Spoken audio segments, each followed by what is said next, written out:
Se você puder abrir a sua Bíblia comigo, por favor, no livro de Apocalipse, capítulo 3. O fogo já está queimando lá embaixo, está escutando? É as nossas crianças vivenciando o Evangelho. Apocalipse capítulo 3. Já está aí na tela.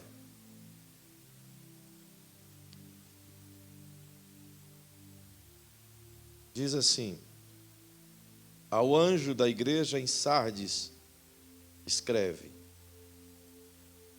isto diz aquele que tem os 7 Espíritos de Deus e as estrelas. Conheço as tuas obras, tem nome de que vives e está morto. Sê vigilante e confirma o restante, que estava para morrer, porque não tenho achado as tuas obras perfeitas diante do meu Deus. Lembra-te, portanto, do que tens recebido e ouvido, e guarda-o, e arrepende-te, pois se não vigiares, virei como um ladrão à noite, e não saberás a hora em que sobre ti virei.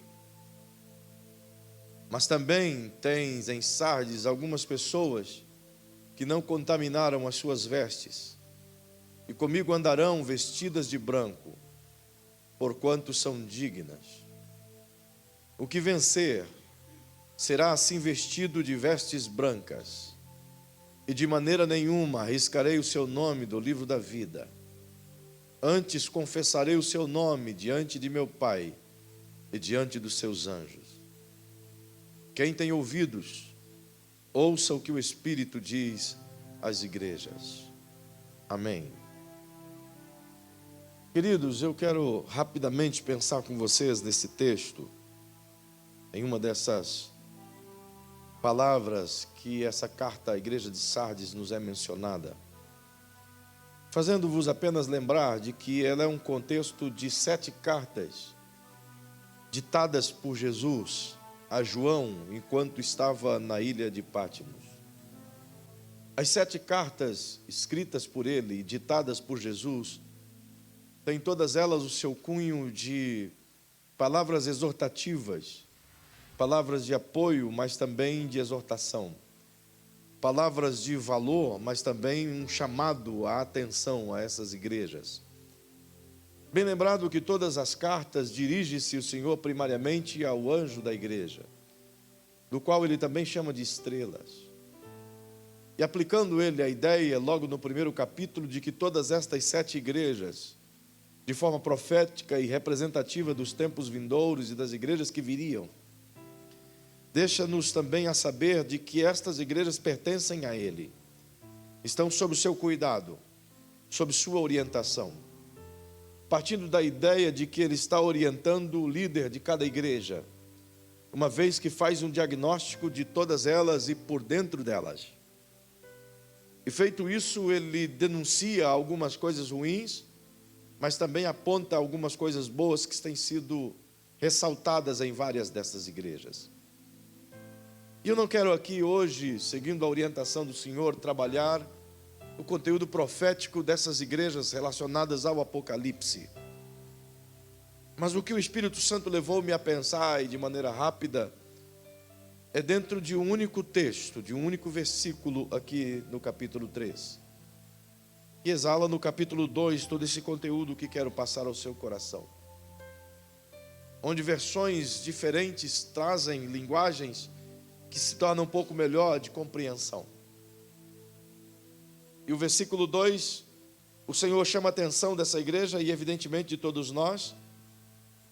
E ele usa uma expressão que eu gosto na versão que utilizo aqui, que é a nova versão de Almeida, e também da NVI, que diz: fortalece o que restou, fortalece o que resta.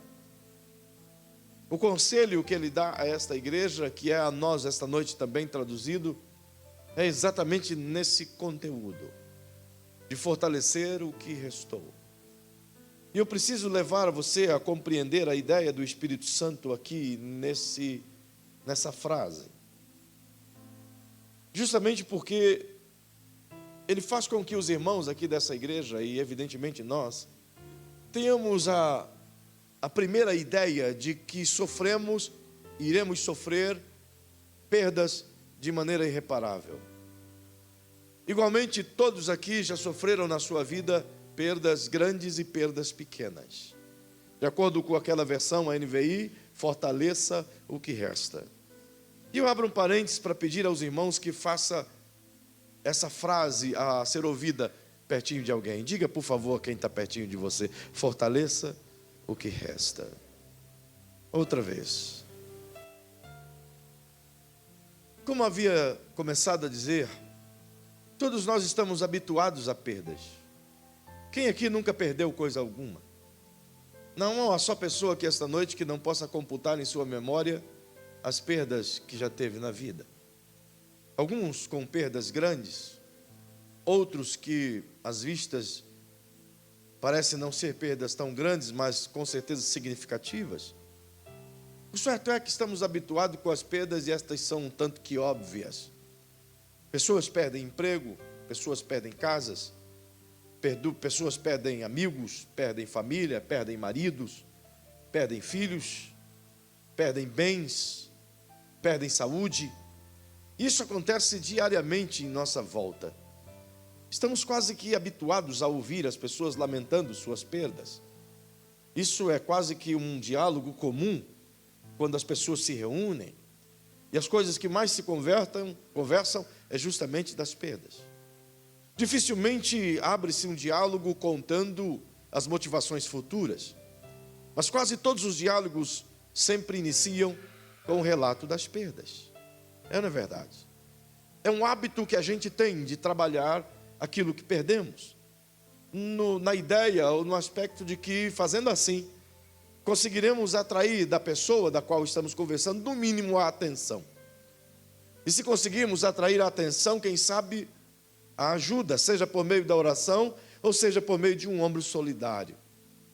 Nunca abrimos o nosso coração acerca das perdas a qualquer pessoa que seja, se não tivermos a intenção de compartilhar no aspecto de que teremos uma colheita de ajuda, de um ombro amigo, de uma palavra de conforto, ou no mínimo, de que a pessoa que nos ouve também possa dizer: cara, eu igualmente sofro contigo, porque minhas perdas são até maiores do que a tua.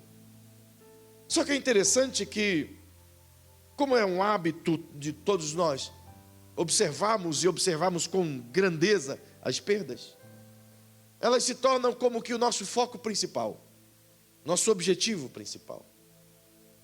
Isso é interessante porque todas as coisas que se perdem na vida, encontra-se, portanto, as coisas óbvias, encontra-se, portanto, alguém disposto a ajudar. O óbvio sempre tem alguém ajudando.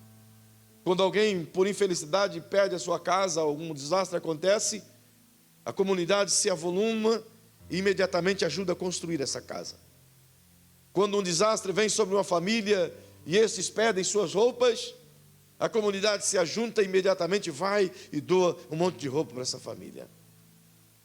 Quando perde um parente, um amigo ou alguém da família, a comunidade se junta para, no mínimo, oferecer o conforto às pessoas sofridas pelo óbito. A unidade se aproxima da perfeição mediante a dor em que é compartilhada.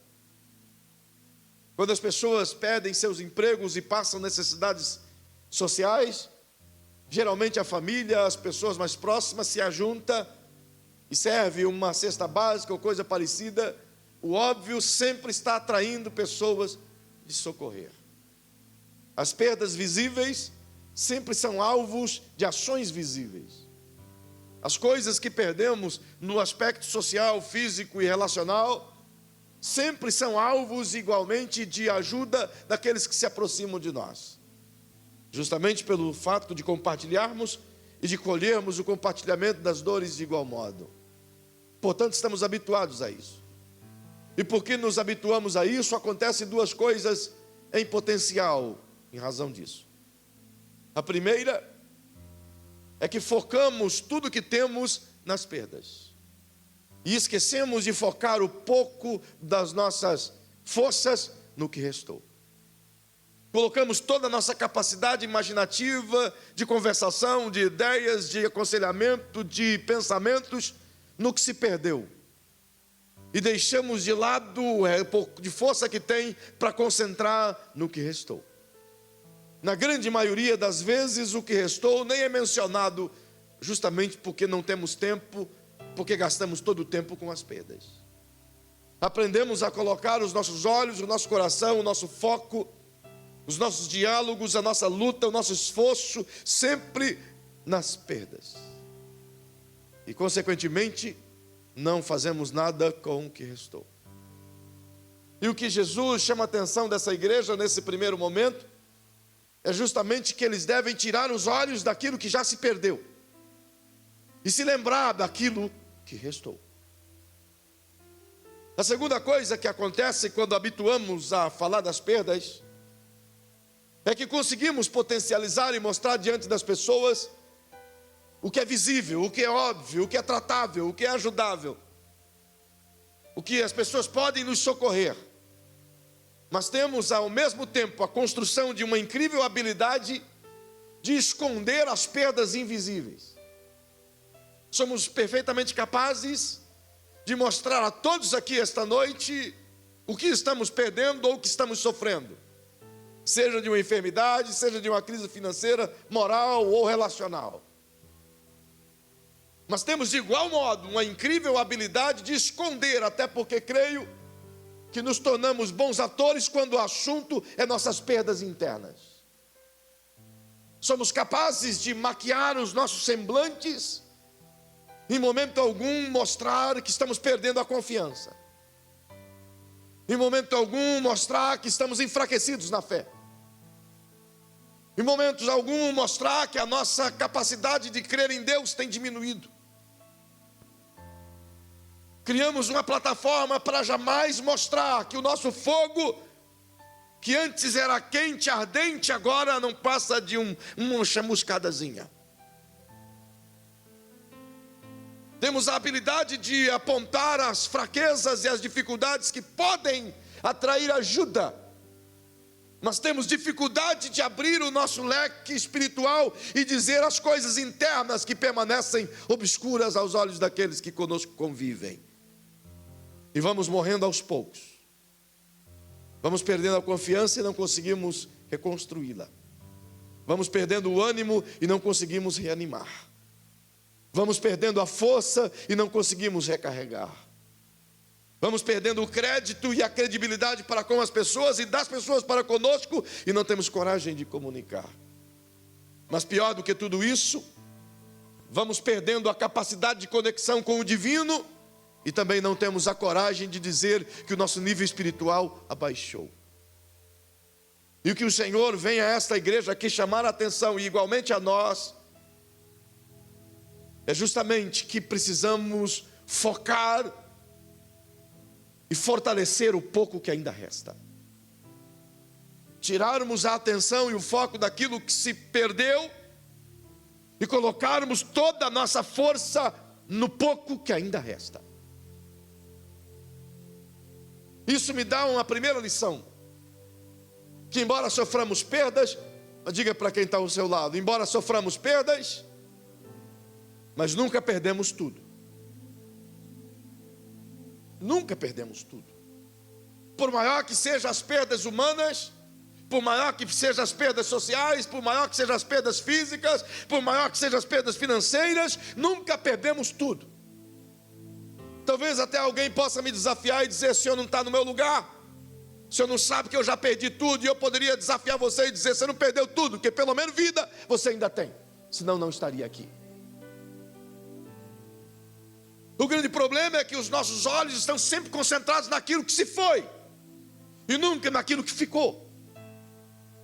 Pouquíssimas pessoas têm condições de colocar os seus olhos naquilo que será, mas a maioria de nós coloca os seus olhos e descansa as suas lutas naquilo que foi e nunca naquilo que tem. Perceba que todas as vezes que você encontra Deus trabalhando, você vai vê-lo sempre focado no que restou e nunca no que foi tirado. Existem até canções que nos motivam, que exercem sobre nós uma influência, na expectativa de que Deus restitua sobre nós aquilo que o diabo levou. Quem nunca cantou restitui? Quem nunca pediu de volta o que o diabo levou? Mas Deus não precisa buscar das mãos dele o que ele levou, porque Deus sempre tem poder para multiplicar o que restou. Ele sempre trabalha com a multiplicação do que resta e não com a miséria que o diabo carrega.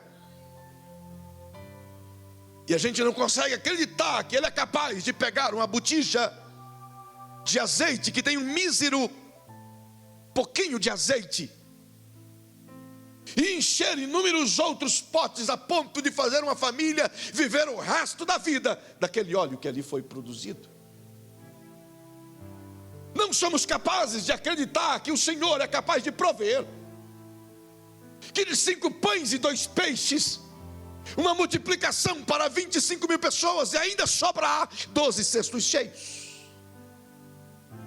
Ele nunca trabalha com o que foi, ele sempre trabalha com o que ficou, com o que restou. Talvez as suas perdas sejam significativas, sejam realmente grandes, mas certamente das perdas sobrou alguma coisa, ainda que seja o talo. E o pouco que sobrou, ainda que seja a terra seca e queimada, é o suficiente para ele produzir algo completamente novo. Se você buscar um pouco na história de Davi, um exemplo de confiança e fé, quando ele foi oferecer a Deus um culto na eira de Araúna, e ele decidiu comprar essa eira, até para que seu louvor ao Senhor pudesse ser de forma agradável, e ele comprou a eira de Araúna, embora esse quisesse ofertar ao rei Davi, e Davi a queimou por completo para oferecer um sacrifício ao Senhor, e toda aquela vasta área extensa ficou apenas cinzas. Ele ofereceu seus sacrifícios e alcançou toda aquela extensão de terra queimada, e ficou apenas cinza. O que era uma floresta bonita, uma área cultivável, ficou cinzas. Mas o que restou das cinzas, Salomão construiu o templo no lugar. Das cinzas do louvor de Davi, um templo foi erigido. Isso me leva a pensar que Deus trabalha exatamente dentro desse parâmetro das cinzas humanas. Do pouco que sobrou, e justamente nós somos capazes de olhar o pouco que sobrou e dizer: daqui não tem mais condições de coisa alguma. E quando na verdade tudo o que Deus precisa é simplesmente o nada que eu possuo. E uma das matérias-primas mais eficazes nas mãos do Eterno é justamente o nada. E não poucas vezes eu vos ensinei acerca disso, que tudo que Deus quer, meu e teu, é nada. Porque se eu tiver alguma coisa, Ele não precisa multiplicar nada na minha vida. Mas quando eu não tenho nada, é a matéria-prima que Ele precisa para fazer tudo. Porque Ele é aquele que do nada cria coisas. Mas se acima do nada lhe restou alguma coisa, então está mais fácil ainda. Eu gosto de olhar sobre esse aspecto a vida de um patriarca. E quem nunca se intrigou com Jó? Quem nunca parou para pensar por que tudo isso aconteceu com Jó? Não é? Ao olhar uma família extremamente feliz, abençoada, um homem de bem, de posses, temente a Deus, reto, desviava do mal, justo em todos os seus caminhos, justificava os próprios filhos. Quando os filhos não cultuavam a Deus, não sei como ele fazia, mas ele cultuava a Deus pelos filhos. Era um homem perfeito. Entretanto, Deus permite que o diabo ceife tudo que ele possui. Estava ele à sua casa quando chegou um dos seus empregados e disse: veio um vento e um fogo e matou todos os teus animais. acabou com todos os seus empregados. Nada sobrou, só veio eu para te contar. E quando um estava terminando de falar, o outro chegou, ofegante e cansado, e disse: estavam seus filhos banqueteando-se em suas casas. Uma tempestade veio do céu e derrubou todas as casas, e não sobrou nenhum dos seus filhos, noras e netos, a não ser eu, para vir te dar a notícia. Tal choque no coração de Jó, ele disse: nu saí do ventre de meu pai, de minha mãe, e nu eu voltarei. Sem nada eu vim, sem nada eu estou indo. Bendito seja o nome do Senhor. Mas aquilo parecia pouco ainda. Então o maligno, cheio de perspicácia, ele vai diante do Eterno e diz: sobrou alguma coisa para ele, por isso que ele está bem. Ele ainda tem saúde, então ele está bem. Nunca vai blasfemar, porque o homem dá tudo que tem pela saúde. É uma verdade que o diabo falou. Ele sempre fala mentira, mas aí ele falou uma verdade. O ser humano passa a vida inteira lutando para ganhar dinheiro, e quando fica velho, passa o resto da vida gastando o dinheiro que ganhou para continuar vivo. É, não é verdade? Então seria melhor não lutar muito para ficar rico. Seria melhor lutar para viver. Assim você vive mais sem sofrer. Entretanto, a verdade que ele afirma sobre o Jó, ele recebe o alvará de licença para atacar a vida de Jó. E ele toca nesse justo. Tal era a chaga, tal era a ferida, que o Jó se afastou de sua família, de sua mulher, aliás, foi para um lugar descalpado entre as cinzas, e o seu corpo apodreceu, estando ele vivo. E aquilo doía e coçava, e ele pegou cacos de telhas e se coçava as feridas de seu corpo. E o mau cheiro era tão intenso que os seus amigos, quando soube disso, veio consolá-lo, afrontando-o. Quem precisa de amigos de Jó? E de longe, por conta do mau cheiro, eles criticavam Jó em tudo, justamente em cima das perdas. Você não vai ver nenhum diálogo desses amigos de Jó focado na espiritualidade dele, mas sempre nas perdas, mostrando a Jó que a razão de suas perdas é o seu fracasso espiritual. Até que chega um dado momento em que a própria esposa de Jó, e a gente até critica essa mulher, mas vá dormir com um leproso para tu saber o que é. Chega um dado momento que ela diz: Jó, eu não aguento mais o teu cheiro. Por que você não amaldiçoa a Deus e morre de uma vez? Haja amor. Imagina a tua esposa chegar em você: eu te amo, mas morre. Infeliz. Até que a morte o separe mesmo, que seja você. E o Jó olha para ela e diz: como uma louca tu falas. Recebi eu o bem do Senhor, e porventura não poderia receber eu o mal? Ele questiona a própria esposa, mas ainda assim não nega a Deus. Agora, todo estrupiado, podre, sem nada, sem nenhum bem, e a esposa ainda barulhando no seu ouvido. Aí era a coisa mais difícil.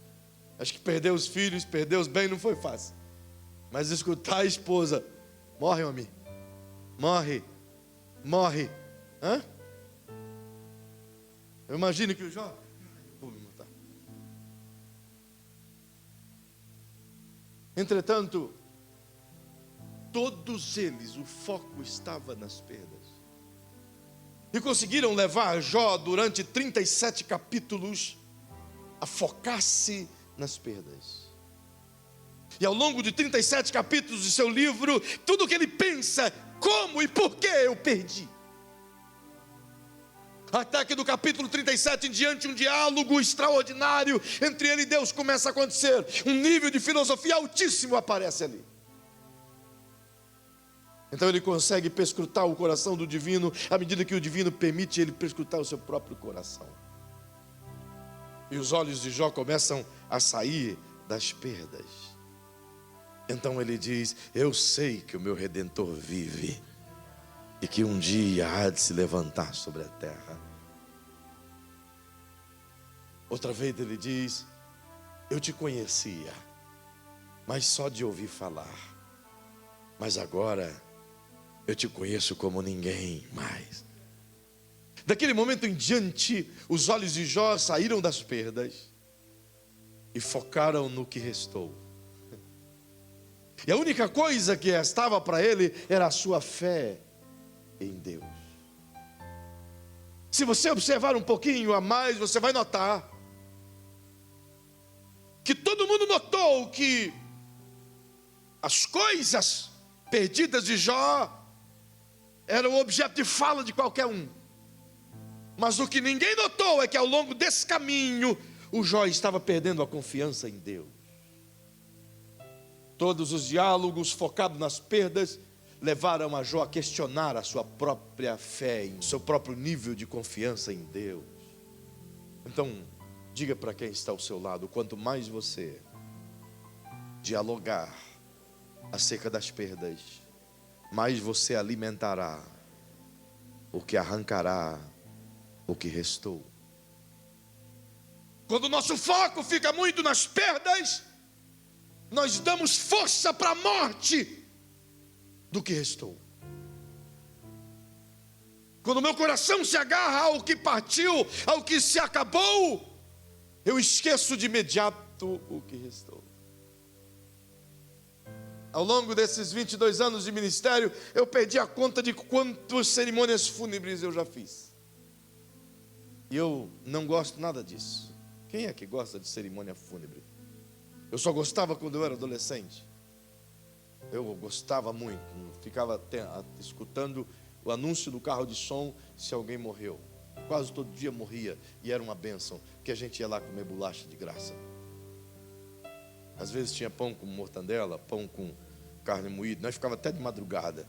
Enquanto não serviam, nós não íamos embora. Era uma bênção, irmão. Oh, coisa boa. Hoje nem isso eles não servem mais. É coisa terrível você ficar num velório que só dão aquele chazinho, aquelas bolachas secas. Sabe? É ou não é verdade? Esse tempo bom, de boa comida em velório, tinha que voltar. Coisa seca, irmão. Fica a dica para quem morrer.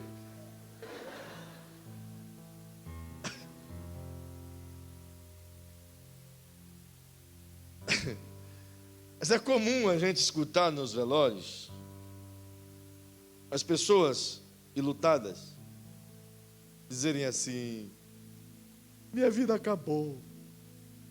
É na verdade. O que vai ser de mim agora? Minha vida acabou. Mães dizem: meu filho morreu. E agora? Acabou minha vida. Tem mais 3 filhos ali chorando. O que eles estão pensando? Dificilmente uma esposa fala, quando o marido morreu, minha vida acabou. Dificilmente. Dificilmente. Às vezes diz: aleluia, minha vida começou. Às vezes no próprio velório. A gente é acostumado a agarrar as coisas que partiu e fazer delas o nosso objeto de vida, esquecendo e deixando de lado aquilo que restou. E não percebemos que estamos matando o que nos resta. O que o Senhor chama a atenção aqui agora é para fortalecer o que restou. Tirar os olhos daquilo que partiu e focar naquilo que restou. No aspecto óbvio das coisas perecíveis, é mais fácil deixarmos essas coisas e focar naquilo que ficou.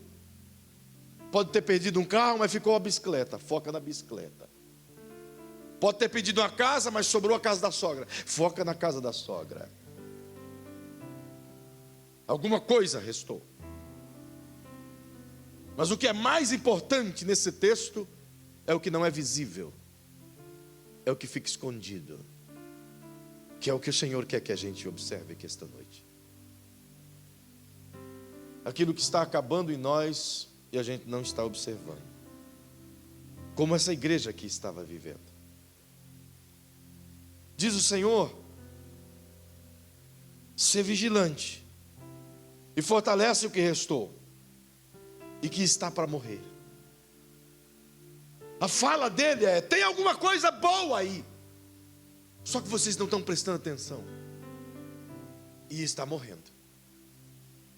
Quantas pessoas que iniciaram a sua caminhada com Jesus, agarrando o anjo pela perna, famintos de Deus, diariamente focados nele, com o coração aberto, desejosos de receber todo o maná divino, não faltando um culto, queria em todo tempo estar conectado com o eterno.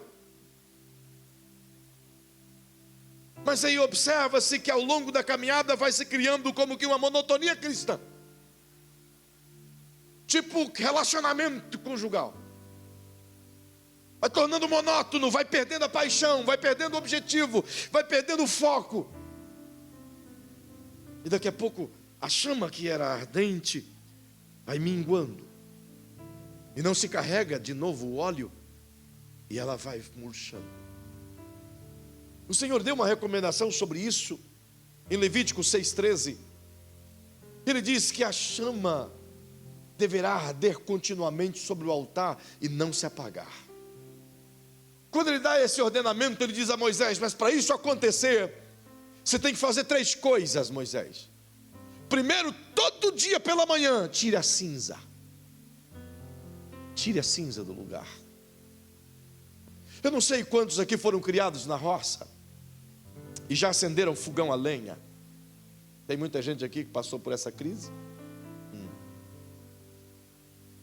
Lembro-me quando criança, era meu dever diário acender o fogão para a mãe fazer café. Ia naquele bitelo, ia a lenha de madeira de café. A primeira coisa que tinha que fazer é arrancar aquela cinza dali. E às vezes, quando eu ia tirar a cinza, sempre tinha uma brasa ainda vermelhinha, faiscandinho. Quando tirava a cinza, aquela brasinha ficava. E eu separava aquela e tirava as que estavam murchas. Não é assim que você fazia? Aí colocava o pau de lenha sobre aquela brasa vermelhinha e... Não é assim que fazia? E enchia o olho de cinza. Mas daqui a pouquinho aquela brasinha que estava só com um negocinho vermelho, ela começava a se aquecer, e mais um pouquinho, mais um pouquinho, mais um pouquinho. Daqui a pouco aquecia a madeira e pegava o fogo, e o fogo estava aceso. Demorava alguns minutos, mas o fogo pegava. Mas a primeira coisa que tinha que fazer era tirar a cinza. E quando não tirava a cinza, não pegava o bendito do fogo. Porque a cinza é o entulho que consome a chama. E não percebemos, mas ao longo da vida cristã, a nossa alma vai se enchendo de cinzas. O Senhor mandou Moisés fazer um espevitador, um negócio comprido assim, de prata, e com uma espécie de bucha na ponta, para que ele pudesse limpar os bicos do candelabro, para que a lamparina nunca ficasse sem óleo e ela nunca pudesse apagar. E ao longo da nossa caminhada, isso acontece naturalmente. O fogo vai até queimando, mas vai criando aquele borrão, sabe? Aquele borrão preto. Vocês já foram da roça, eu sei. Tinha lamparina que fazia assim, ficava tudo preto no telhado. E aí criava aquele borrão assim, você tinha que fazer para sair aquele negócio preto e o fogo nascer de novo. Não era assim, Fernando? E aquilo, igualmente, a cinza vai apagando a chama, vai diminuindo, até que você o tire. E quando você o tira, então aquela chama cresce outra vez. E é exatamente isso que o Senhor está dizendo aqui. Você não está percebendo, mas ao longo dos anos está entrando cinza demais, está ficando cinza demais. O fogo está se apagando, a unção está acabando, a glória está terminando, a beleza está acabando, e você não consegue mais viver o Evangelho. E o que precisa de novo é acender, é limpar. É observar que se não conservarmos o que restou, em breve não restará mais nada. Quem sabe um dia você possa fazer um tour pela Europa e você vai se chocar com algumas coisas. Deus me deu o privilégio de fazer algumas pesquisas enquanto capturava alguns conceitos africanos. Andei por alguns países europeus na busca por avivamentos. Saí do sul de Portugal, fui até o norte de Portugal, voltei a Lisboa, atravessei toda a Espanha, fui à França, da França à Itália, Inglaterra, fomos à Bélgica e fiz toda aquela busca toda, buscando igrejas de avivamento. E quer saber o que eu encontrei? Eu encontrei países inteiros apagados, catedrais gigantescas que nunca mais tiveram um culto sequer, de avivamentos que um dia passou, mas que agora era só teia de aranha e cinzas nos locais de culto. Eu fui visitar a Methodist Church, uma big de uma igreja, com espaços para 10.000 pessoas sentadas. E que agora a parte inferior se tornou um shopping e a parte superior, escritórios de conveniências. E o pequeno espaço que ficou da igreja nada mais é do que um museu onde John Wesley orava e as suas coisas ali estão. Mas há 200 anos atrás, esse lugar queimava dia e noite, e gente do mundo inteiro atravessava oceanos para ir buscar um pouco da gota do óleo, do Espírito que jorrava naquele lugar. E não perceberam que a cinza cresceu. Não notaram que o fogo apagou. Se pudéssemos fazer uma viagem do momento em que me converti há 25 anos atrás, 26 anos atrás, até os dias de hoje, qualquer um de vocês pode fazer isso. E vai se notar, paulatinamente, que ano após ano, a chama que era alta, ela tem diminuído. E hoje não passa de faíscas. Quem nunca viveu um derramado espírito aqui na vida? Quem nunca viveu momentos em que não se continha de lágrimas? Em que nos cultos o fogo era tão ardente que você entrava queimando e saía queimando. Quem não tem saudades disso? Quem nunca viveu o mover do Senhor através de uma presença viva e pujante? Em que a vontade que você tinha de falar em línguas estranhas era tão grande que quando você explodia ninguém conseguia te segurar.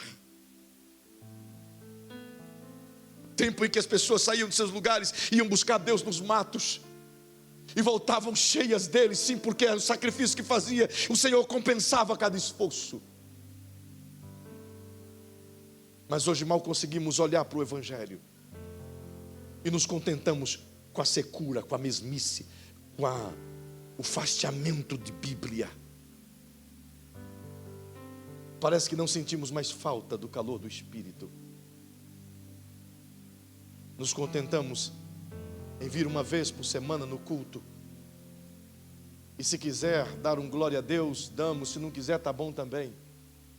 Se Deus quiser fazer com que sintamos a presença dele até nos arrepiar, amém. Se Ele não quiser, está bom também, porque eu já fiz o meu papel, já vim aqui na igreja, já bati o meu cartão.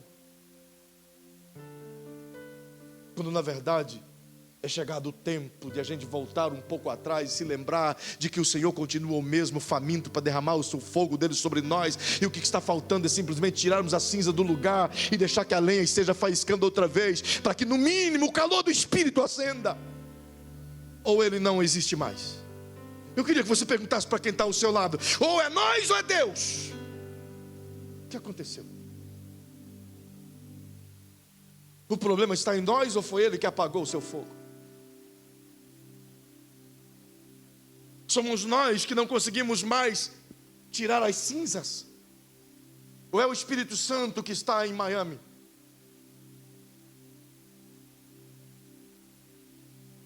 O Senhor está nos convocando aqui esta noite para cuidar daquilo que restou. Eu quero crer que eu estou falando a pessoas que ainda possuem aí dentro, ainda que seja um tantinho assim, ainda que seja um tantinho de óleo assim. Eu quero crer que eu estou falando com pessoas cujas lamparinas ainda possuem um pouquinho de azeite. ainda tem um pouquinho de azeite. Eu quero crer que esta noite aqui tem alguém, um mínimo alguém, que tem uma gota de azeite, para que o Espírito possa usar e multiplicar.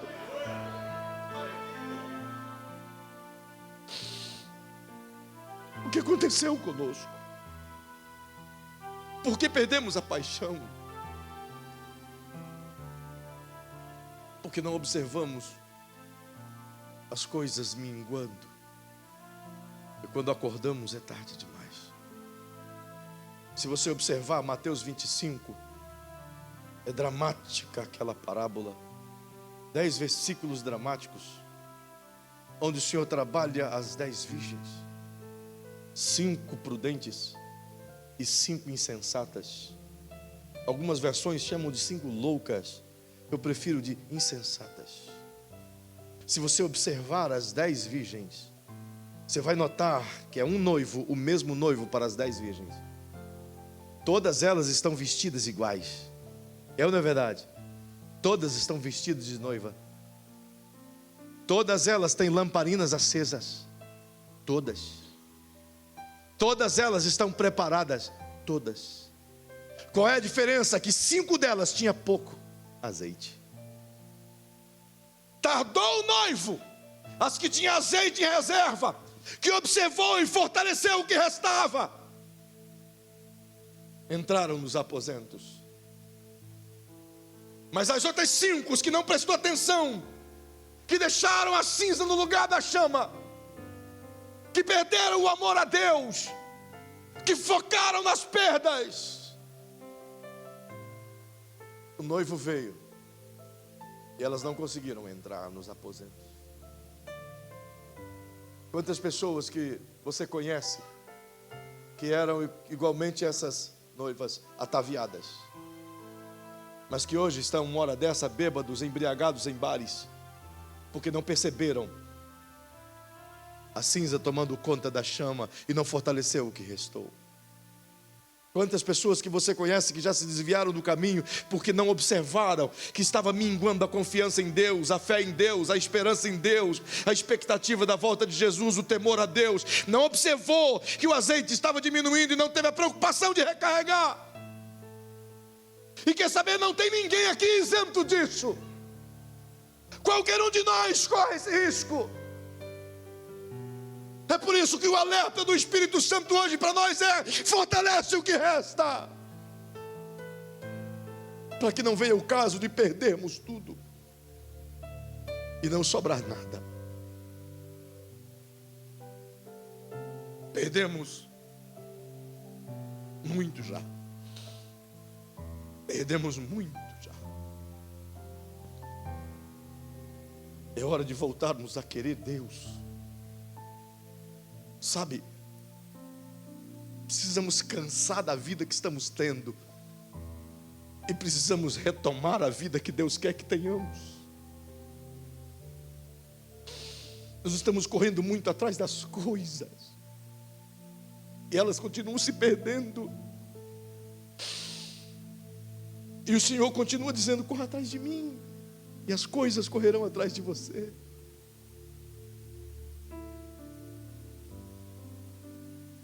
Quanto tempo que a gente passa reacendendo a chama? Nosso tempo de oração é tão pequeno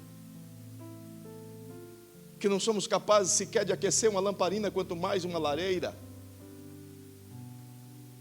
Nossa profundidade relacional com o Senhor é tão profunda quanto uma poça d'água dessas que você encontra, se bem que os buracos aqui da rua dá poça d'água bem funda.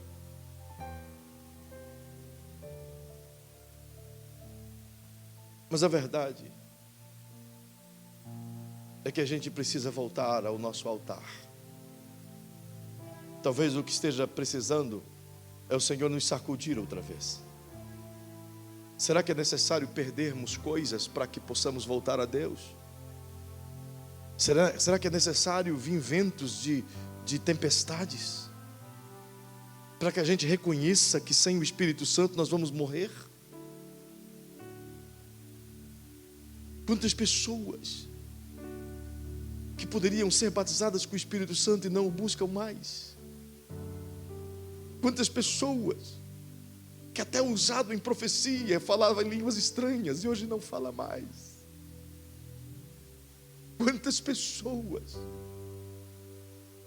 que navegaram na unção do Espírito e hoje não navega mais. Quantos irmãos que dobravam seus joelhos e parecia que o Senhor dobrava o joelho junto com ele. Ele navegava. Mas hoje não navega mais. Quanto tempo faz que você não consegue chorar num culto? Quanto tempo faz que você não consegue passar de 20 minutos de oração? Quanto tempo faz que você não fala em línguas estranhas? O apóstolo Paulo disse que queria que todos falassem línguas estranhas. Porque quem fala em língua estranha edifica a si mesmo, é entre ele e Deus. Quanto tempo faz? Não é porque somos batistas que não podemos buscar o Espírito Santo.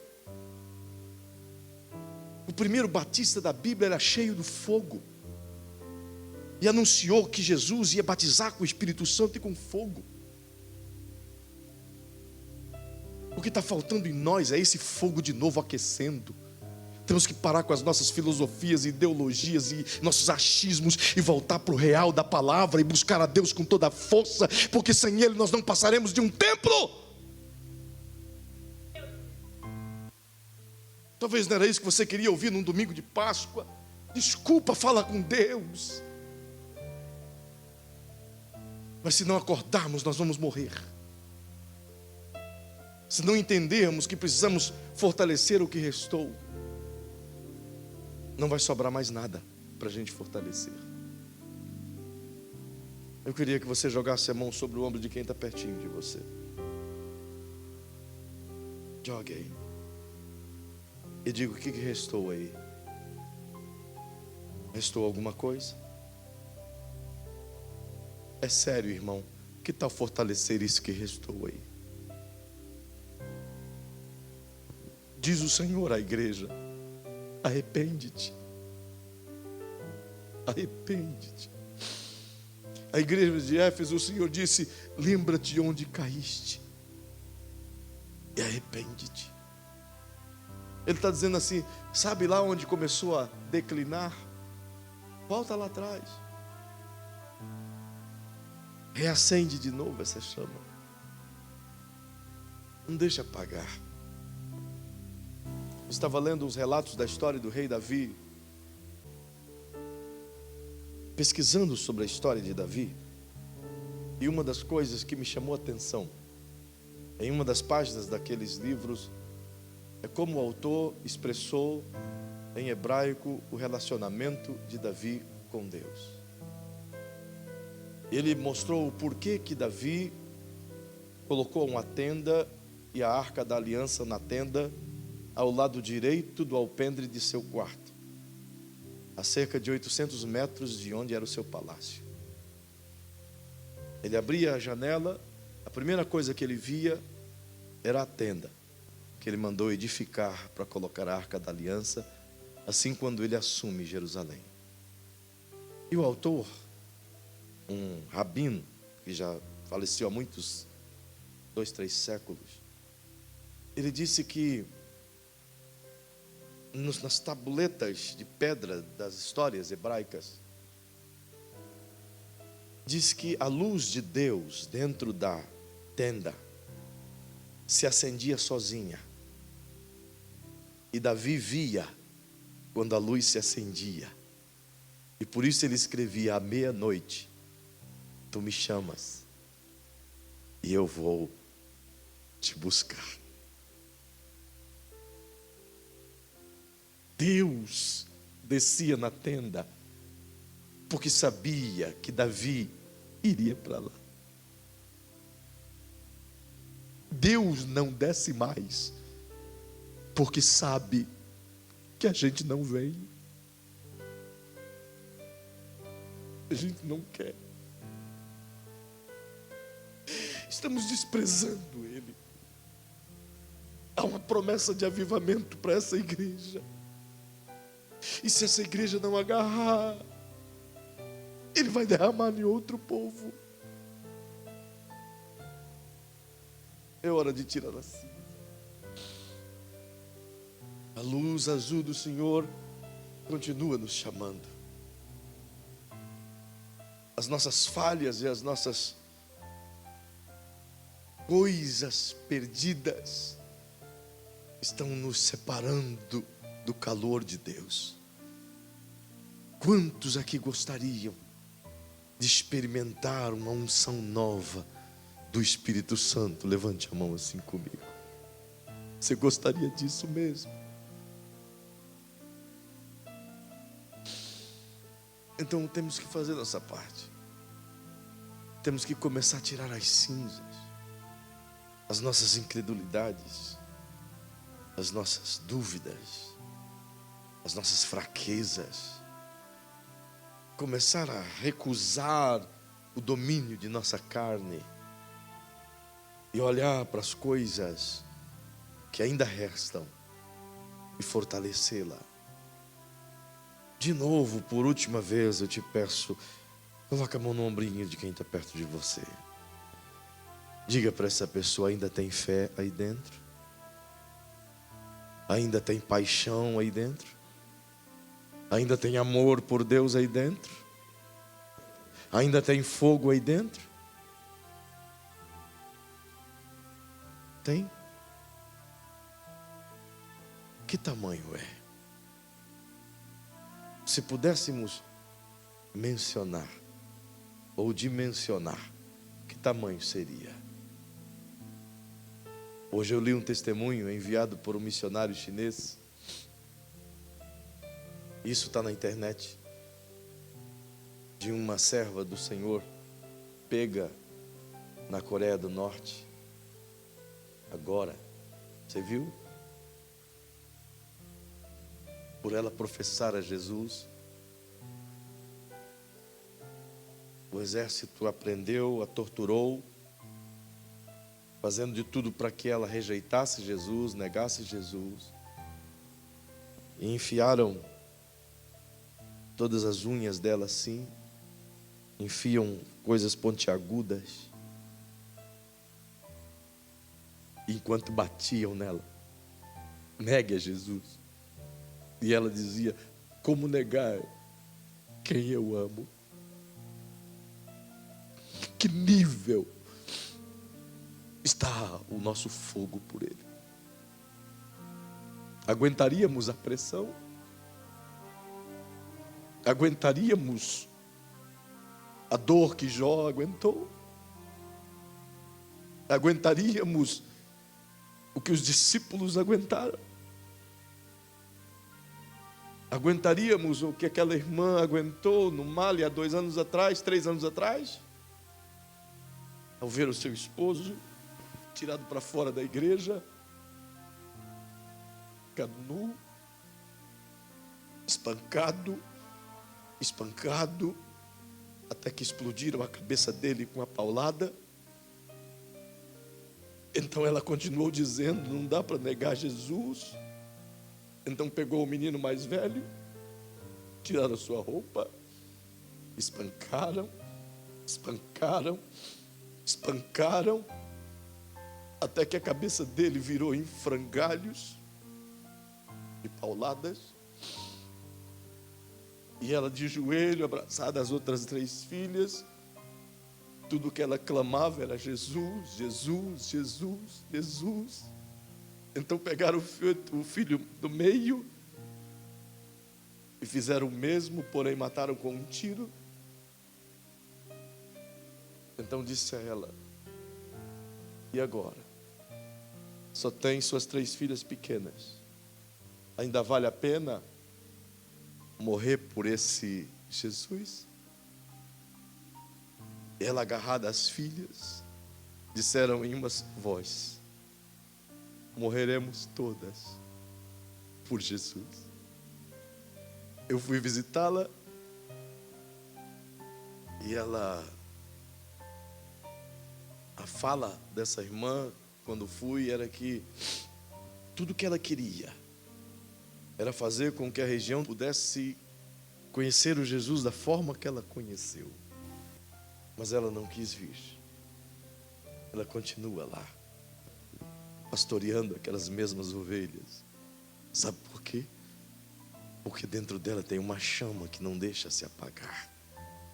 Há um amor por Jesus que ela vem fortalecendo a cada dor. Não focou nas perdas, focou no que ficou.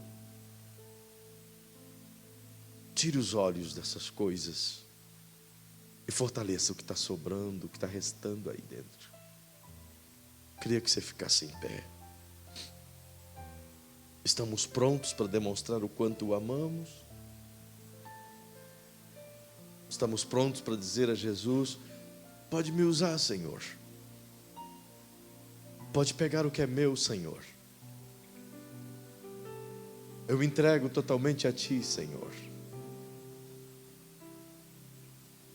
É hora de fortalecer o que ficou. Você tem saudade do tempo em que você era um menino no colo de Jesus? Quem aqui nunca foi menino, né? E logo que se converteu, aquele primeiro amor, aquela coisa. Quem aqui já viveu essa experiência de menino na fé? Levante a mão bem alto. Você não tem saudade? Era tão bom, não é? Se lançava correndo no colo de Jesus, confiava nele plenamente, acreditava que ele ia fazer tudo o que você precisasse. E ele não mudou nada. Ele continua o mesmo. O problema é que a gente cresceu e não tiramos a cinza. E a cinza ficou no lugar da chama. Ninguém pode aqui olhar para mim ou para você e determinar o quanto de cinza tem ou quanto de fogo tem. Ninguém. Mas aquele que anda entre os 7 castiçais, aleluia, que tem as 7 estrelas na mão e que está aqui entre nós esta noite, ele pode sondar o meu e o teu coração e saber o que resta aí dentro. E o conselho do Senhor esta noite é: vamos quebrar o nosso orgulho. Vamos quebrar o achismo que estamos bem na fé. E vamos olhar para dentro de nós e ver que não estamos tão bem assim. Que a gente precisa recompor o nosso compromisso com Ele. A gente precisa rever a nossa caminhada. Chega de alto e baixo, de uma hora lá em cima, uma hora lá embaixo. Eu quero orar com os senhores e com as senhoras esta noite. Eu vou pedir que você incline sua cabecinha. Eu vou fazer uma oração com você. E assim que eu terminar esta oração, nós vamos cantar só depois de orar, porque quero dar essa oportunidade a todos que quiserem. Depois que eu terminar de orar, se você sentir que precisa tirar a cinza ou fortalecer o que restou, seja do relacionamento com seu filho, com a sua filha, com seu marido, com a sua mulher, você vai então sair do seu lugar e dobrar o seu joelho diante desse altar, como disse Jesus, em arrependimento. Paizinho querido, eu entreguei a tua palavra, conforme me disseste. Eu disse, sabedor de que tudo que posso fazer é apenas falar, mas consciente, Senhor, do que tem no meu altar, que às vezes tenho mais cinzas do que fogo. Sabedor que poderia estar muito mais longe contigo, Senhor, mas não percebi. Mas eu te louvo por me alertar esta noite, Meu Deus, fala o coração da tua igreja. por me despertar outra vez. E me humilho diante de ti, porque nada sou. As minhas reservas são pequenas. E eu não quero que o fogo se apague. Eu não quero perder a tua presença, Senhor. Então eu te suplico, em prol dessa igreja, uma vez que destes a tua palavra a ela, acende-nos outra vez. Ajude-nos, Senhor. Ajude-nos. Se você sentir no seu coração e quiser vir aqui diante desse altar, em um gesto de humildade e reconhecimento, sai do seu lugar e vem orar comigo aqui.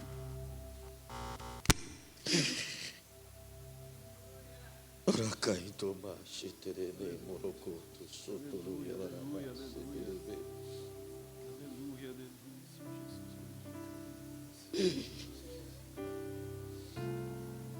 Arama chikineneme oro ayati no yala stepeterebiwa. Aleluia. Ayachne no mandaraga tuyos de baraga tuyos setele. Aleluia.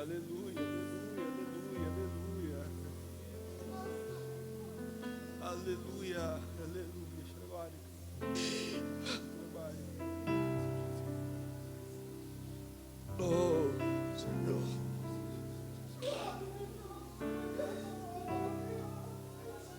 Senhor.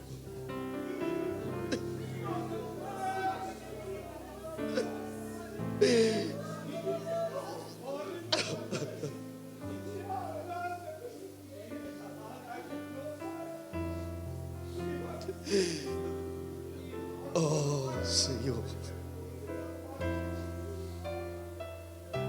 Ah, Senhor.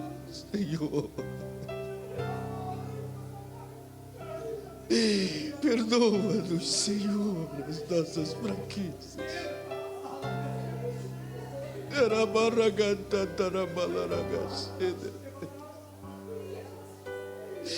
Perdoa, Senhor. Perdoa os meus pecados, os nossos pecados. Afasta de nós, Senhor, as coisas desse mundo cruel. Ajude-nos a tirar a cinza, Senhor, de dentro de nós. Ajude. Ajude-nos a afastar, Senhor, essas cinzas ruins que nos tornam gelados. Não queremos ser vomitados de sua boca como a igreja em Laodiceia, Senhor. Não queremos ser mornos, nós queremos ser quentes, cheios da tua glória. Queremos outra vez a tua presença, Senhor, que nos envolve, que nos cura. Perdoa-nos, Paizinho. Oh, perdoa-nos. Clame por Ele, querido, chore por Ele, fale com Ele. Talvez você não queira sair do seu lugar, mas onde você estiver, clame por Ele, grite por Ele.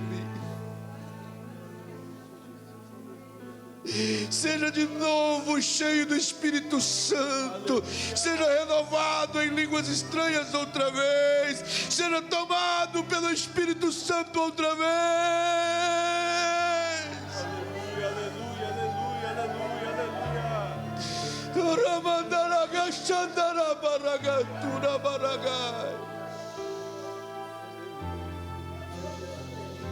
Renova, Espírito Santo, outra vez.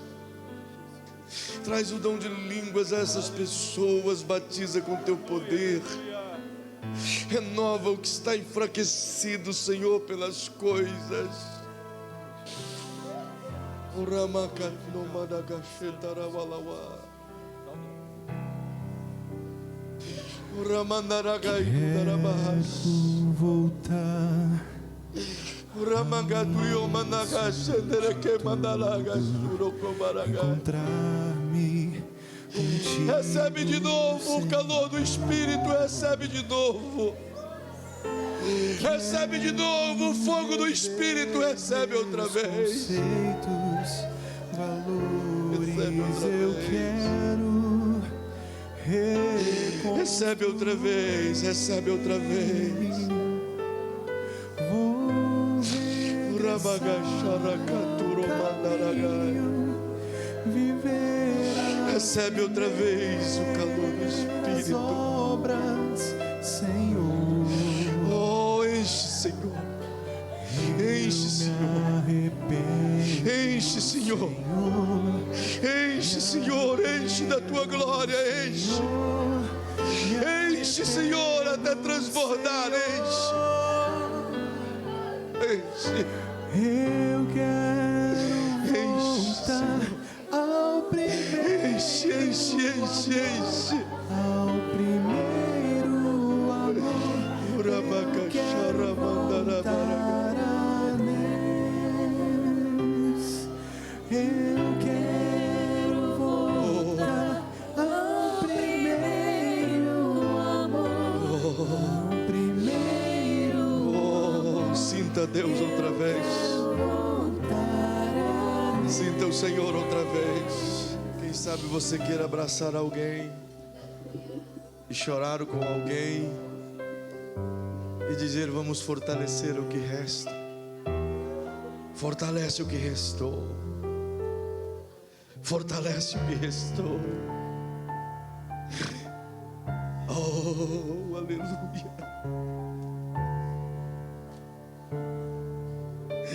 Aleluia, aleluia, aleluia, aleluia. Esteja livre, totalmente livre para buscar ao Senhor.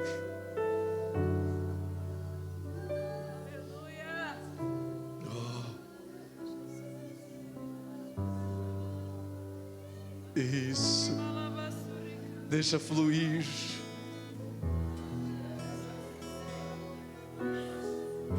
Deixa fluir.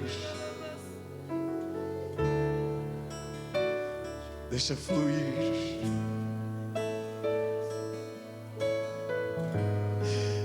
Oh, isso. Deixa queimar. Aí na galeria, deixa queimar, deixa fluir. ouvir, Deixa o Espírito aquecer você. Senhor, bater na porta e o meu coração queimou. Não vou parar, gastarei na vida aos teus pés.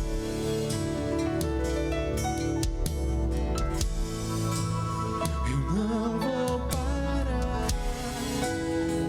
gastarei minha vida aos teus pés.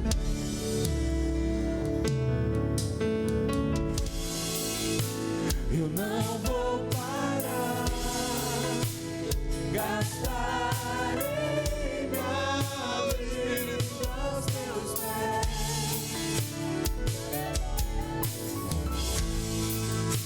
Eu não vou parar, gastarei minha vida aos teus. Deixa queimar,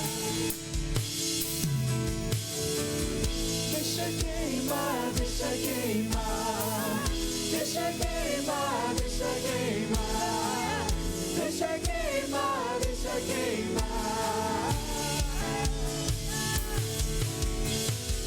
Deixa queimar, deixa queimar, deixa queimar, deixa queimar, deixa queimar, deixa queimar. Eu tenho fogo cerrado em meu peito que não me dá descanso.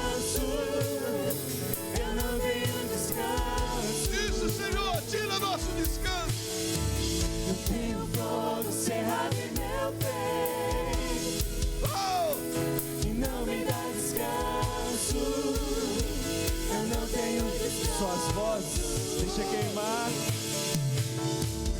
Deixa queimar, deixa queimar. Deixa queimar, deixa queimar. Deixa queimar, deixa queimar. Deixa queimar, deixa queimar. Deixa queimar, deixa queimar. Deixa queimar, deixa queimar. Aleluia. Aleluia. Deixa queimar. Aleluia.